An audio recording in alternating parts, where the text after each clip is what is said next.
High everyone, welcome back to my mini blog. तर आज friendship day आहे, त्यामुळं मग चला म्हटलं आहोंसाठी काहीतरी सरप्राईज प्लॅन करावं. जी व्यक्ती आपल्यासाठी राबराब राबते तिच्यासाठी आपण थोडं तरी काहीतरी करायलाच पाहिजे. त्यामुळं मग चला म्हटलं आज सरप्राईज प्लॅन करावा, म्हणून मग आहोंना सरप्राईज दिलं आणि त्यांना पण ते खूप आवडलं.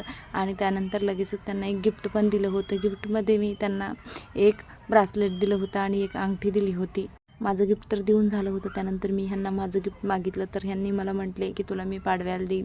चला तर मग माझ्या व्हिडिओला असेच जुळत राहा आणि त्यानंतर हे पाडव्याला काय गिफ्ट देतात ते आपण सगळे मिळून बघूयात. त्यानंतर लगेच आम्ही रत्नेश्वर रामपुरीला दर्शनासाठी गेलो होतो. तेथे गोदावरीच्या नदीकाठी आम्ही पाय वगैरे धुवून घेतले आणि त्यानंतर थोडंसं वरती महादेवाचं मंदिर आहे, पाय धुवून आम्हाला लगेचच मंदिराकडे दर्शनाला जायचं होतं. मग वर आलो.